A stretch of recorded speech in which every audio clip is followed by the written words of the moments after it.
Pendant 30 jours, je me suis donné l'objectif d'apprendre HTML pour devenir un dieu de son langage. Et dans cette vidéo, je te raconte mon parcours. Quelles sont les ressources que j'ai utilisées pour apprendre? Quels sont les exercices que j'ai faits? Quels sont les obstacles que j'ai rencontrés? À la fin de tout ça, tu sauras si oui ou non j'ai atteint mon objectif. C'est parti. Jour 1.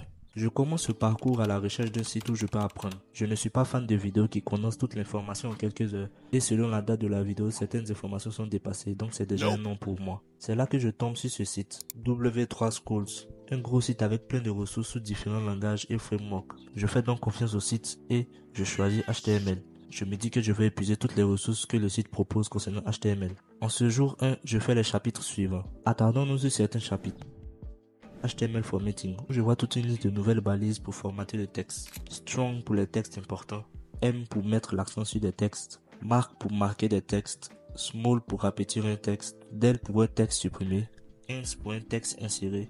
Sub pour un texte en indice. Sub pour un texte en exposant. Avec le HTML Quotation, je découvre toute une liste de balises dédiées aux citations. Block quotes pour les citations qui viennent d'ailleurs. Q pour les citations courtes. Abre pour les abréviations. Address pour les informations de contact, site pour le titre d'une œuvre, roman, livre, etc. Il y a aussi une balise fun si tu veux juste pouvoir écrire à l'envers.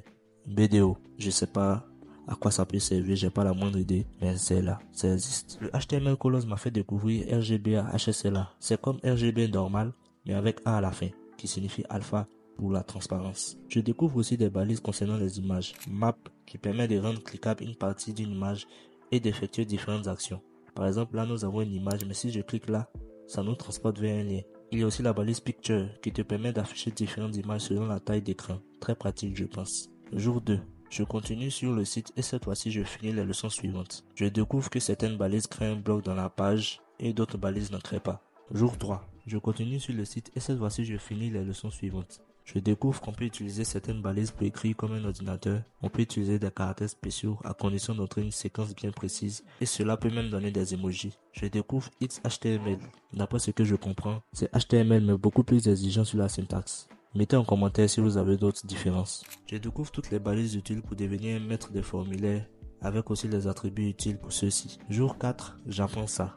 Et là, c'est la claque. J'apprends que je peux dessiner avec HTML, lire une vidéo, un audio, obtenir la position géographique, faire du glisser-déposer, pouvoir sauvegarder des éléments dans le navigateur, mais il y a hic. Certaines de ces fonctionnalités requièrent JavaScript. Et on n'en est pas encore là, donc je décide de ne pas trop jouer avec ces fonctionnalités et j'avance. Jour 5. Pour ceux qui ont été attentifs, c'est le jour 5 et j'ai pratiquement terminé tous les chapitres du site après avoir fait les leçons qui restent, qui nécessitent JavaScript. Je passe maintenant à la recherche d'exercices et je vais sur ce site et j'enchaîne les exos 1 à 6 sans problème. Fin de la journée 5. Jour 6. Eh bien non, il n'y a pas de jour.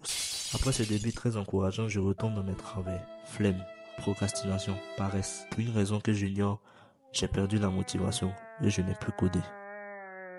Et c'est là qu'un beau soir, je tombe sur cette vidéo. Et ensuite, je tombe sur ce YouTuber dans la même soirée. C'est comme si Dieu était passé par YouTube pour me dire, hey, remets-toi au travail. Et là, je suis chaud. Le lendemain, je reprends. Du jour 6 au jour 21, j'avais pas codé et je reprends le 22e jour en faisant la même chose que ces gars, me filmer. Je constate qu'en me filmant, j'aurais l'obligation de continuer. Sans le savoir, je faisais du building public. Et c'est selon moi la meilleure manière de ne pas abandonner un projet. Et là, c'est parti. Mais vraiment, parti.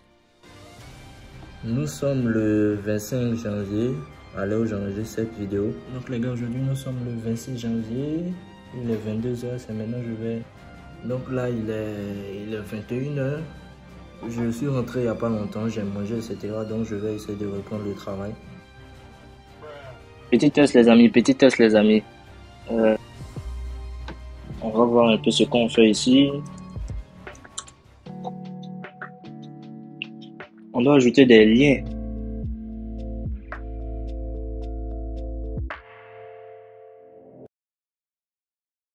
Avant de conclure, si la vidéo t'a plu, abonne-toi et mets un j'aime.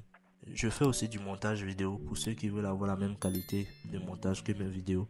Contactez-moi sur Instagram, on va s'arranger. Maintenant, est-ce que je suis devenu un dieu de ce langage après 30 jours? Clairement non. Et le mieux dans tout ça, c'est que je n'ai rien retenu. Oui, tu as bien entendu. Je n'ai rien retenu. Par cœur. Parce que de 1, c'est impossible. Et de 2, c'est pas le but. Si tu veux savoir pourquoi, je te laisse cliquer sur cette vidéo où j'explique comment bien apprendre.